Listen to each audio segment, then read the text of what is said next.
Radio Cleu, tu punto de encuentro. Bien, amigos, ya estamos de regreso aquí en nuestro programa La Huella en el Tiempo y pues hemos visto ya dos etapas, la etapa de investigación y la etapa intermedia, en donde bueno, pues se van a hacer algunas precisiones en torno a la acusación, se van a presentar los medios de prueba y bueno, pues se va a aperturar o se va a señalar la apertura del juicio oral, ¿no? En esta cuestión, pues evidentemente aquí quiero señalar que hay algunos autores que establecen que la etapa intermedia es donde se forma la litis, se empieza a formar la litis por la acusación y por las excepciones que puede poner la defensa. Sin embargo, recordando a Silva, como ya lo hemos mencionado en otros programas, la litis al parecer es metaprocesal, es decir, se inicia antes porque cuando se da la concreción del delito, bueno, pues va a existir que es el ofendido una persona que tenga una pretensión de que se le repare el daño y que además se sancione al sujeto. Y va a haber una resistencia, obviamente, que es de la persona que actuó como sujeto activo dentro del delito, y va a haber esa resistencia, esa oposición, ¿no? Entonces, la litis, al parecer, y yo creo que estoy de acuerdo con Silva, es metaprocesal y no se inicia en la etapa intermedia, sino es antes de que se inicie incluso el procedimiento penal, antes de que se ponga la noticia criminis en oídos del Ministerio Público. Y bueno, realmente aquí vean cómo es interesante que también haya un dictamen pericial que ya no va a ser como antes, en donde simplemente se presentaba el escrito, sino que hoy puede ser cuestionado y hay que defenderlo. Y eso será en la siguiente etapa. Sí, por supuesto, la tercera etapa, que es la etapa del juicio. Y en esta etapa es de decisión de estas cuestiones que son esenciales del proceso. Y aquí se va a realizar sobre esta base de la acusación, y en ella pues van a cobrar vigencia pues estos principios de publicidad, el principio de contradicción, el de concentración, el de continuidad, el de inmediación y por supuesto el de igualdad. Y comprende desde que se recibe este auto de apertura a juicio hasta la sentencia emitida por este tribunal de enjuiciamiento. En su desarrollo, en esta etapa del juicio oral, se van a exponer pues los alegatos de apertura, se van a desahogar pues estos medios de prueba que son admitidos para este juicio en esta etapa intermedia, y se van a exponer los alegatos de clausura. También, bueno, pues el cierre del debate es procediendo de el tribunal a la deliberación y la emisión de este fallo correspondiente. Y de ser, pues, de condena, aquí se va a fijar, amigo, la fecha para la audiencia de individualización de sanciones y de reparación de daño. Y por último, bueno, pues la audiencia de individualización de sanciones y reparación de daños, que comienza pues con estos alegatos de apertura, este desahogo de medios de prueba que son pues admitidos para el fin en la etapa intermedia, los alegatos de clausura, el cierre del debate y la emisión de esta resolución va a fijar las sanciones y también van a imponer, amigo, la reparación del daño. Sí, y fíjense que en esta etapa del juicio oral, bueno, pues va a ser muy importante la participación del perito, porque es precisamente en esta etapa donde tiene que defender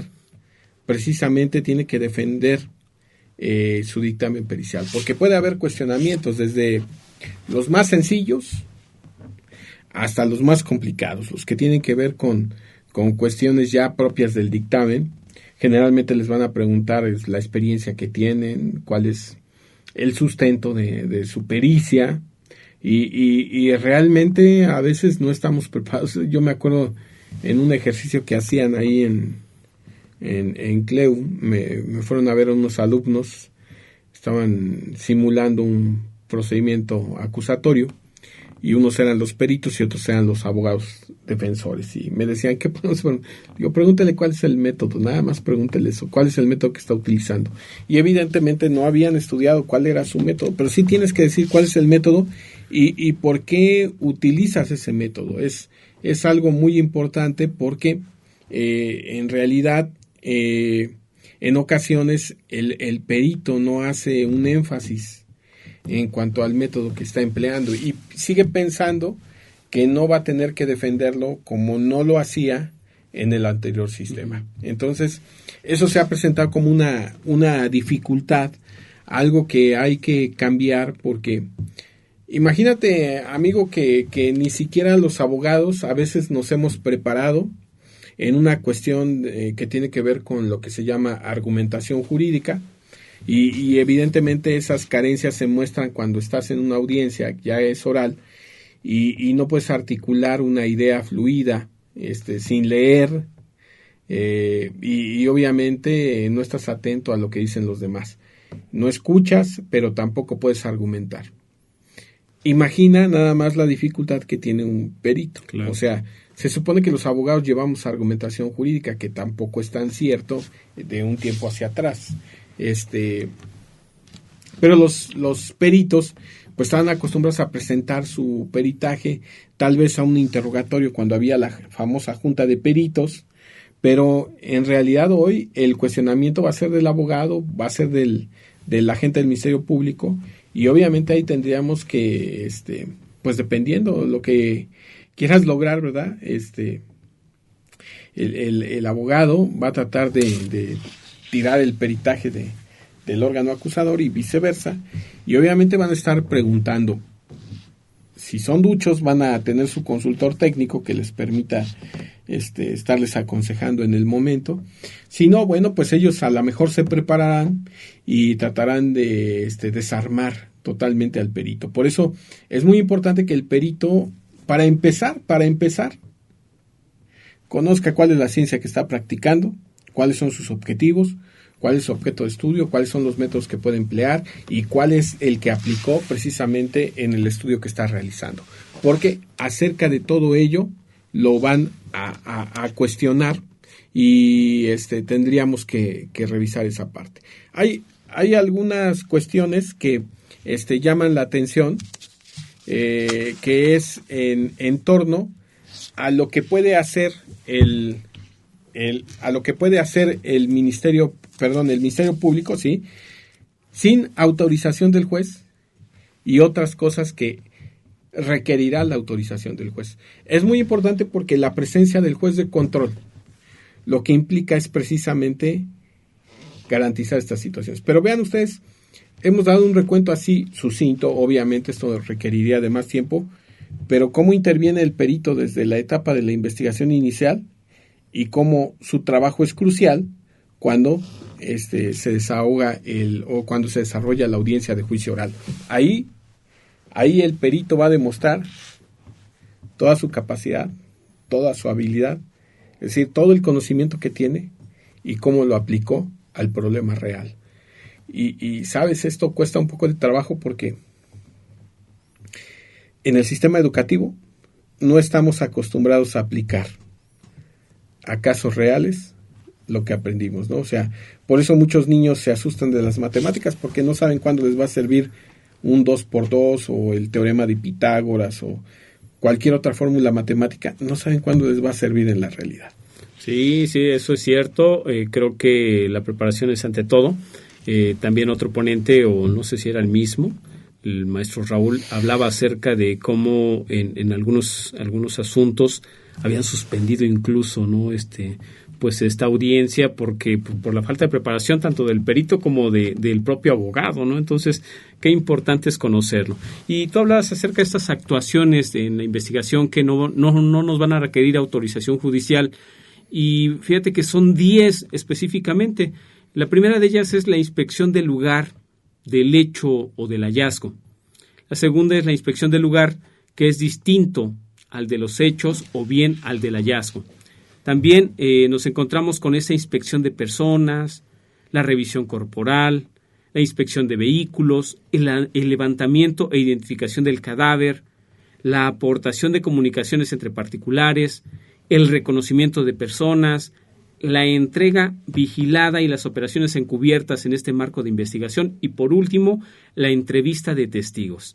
Entonces, bueno, también nos habla acerca de estos actos de investigación que sí van a requerir autorización judicial en en esto, y aquí nos habla acerca de la exhumación del cadáver, las órdenes de cateo, la intervención de comunicaciones privadas y correspondencia, la toma de muestra de fluido corporal, vello, cabello, extracción de sangre, entre otros, ¿no? Y, por último, el reconocimiento o examen físico de una persona cuando se niegue a ser examinado.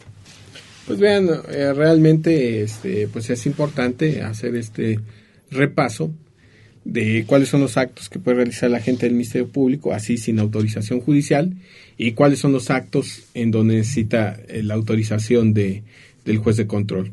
Lo interesante de este sistema acusatorio, que les digo es un modelo cognitivo, pues implica que la información científica sea la que pueda sustentar de alguna manera la acreditación del hecho, de que existe, de que es un delito, y obviamente la responsabilidad de quién o quienes hayan participado. Evidentemente esto se va a traducir en la protección de la víctima. ¿Por qué? Porque el delito no va a quedar impune, para empezar, y dos, si se acredita la existencia del delito, pues obviamente la víctima va a tener derecho a la reparación del daño. Claro. Entonces, con esto, pues se cierra un círculo donde claramente el sistema o el procedimiento penal nos dice que no es defensor de delincuentes, ¿no? Entonces, yo creo que sí es necesario seguir revisando el sistema, seguir revisando cuáles son las ciencias que pueden participar en el procedimiento penal para que el juez logre su convicción, porque a pesar de que digan que necesitamos conmover, no necesitamos conmover, sino necesitamos llegar a que el juez tenga elementos de convicción. Eso va a ser muy importante, y ahí la criminalística, como la criminología, la psicología criminológica, tienen mucho que dar.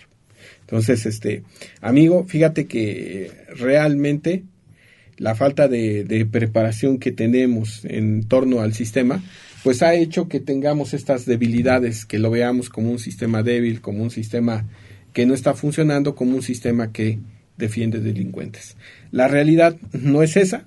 La realidad es que, como dice Zaffaroni, tenemos leyes que parecen excelentes, pero la operatividad o los operadores son los que siguen fallando. Entonces, vamos a dar por terminado hoy nuestro programa, ya habiendo establecido cuándo va a intervenir, cuál es la importancia del criminalista, que es fundamental para acreditar la existencia del hecho y también para señalar responsables. Bien, amigo. ¿Sí? Y bueno, pues hemos llegado así al final de nuestro programa. Amigo, te agradezco. Gracias. Gracias, amigo. Aquí la oportunidad de que podamos compartir el micrófono, y yo te estoy viendo en el programa que te gusta más. Y no digo que no te guste. No, me encanta Pero el otro te apasiona, ¿no? Entonces, desencantado, amigo. El programa Se hace Camino al Andar, donde hablamos de cuestiones de liderazgo. El próximo lunes nos estamos viendo por acá. De acuerdo, amigo. Muchísimas gracias por el favor de su atención. Muchísimas gracias, y les invitamos a que continúen con la programación de Radio Cleo. Si quieren hablar de criminología, criminalística y psicología criminológica, pues La Huella en el Tiempo es el sitio correcto. Muchas gracias por su atención, y voy a decir algo que dice mi amigo, que es un mantra. Sean felices. Hasta la próxima. Es tu mantra, amigo. Personajes, historias, anécdotas, criminología criminalística, sucesos, estudio, semblanza, la huella en el tiempo. La huella en el tiempo. Revive los hechos que son parte de nuestra historia. Criminología criminalística. La huella en el tiempo. Conducen Ricardo Hernández, Rodrigo Mestre. La huella en el tiempo. Radio Cleu, tu punto de encuentro.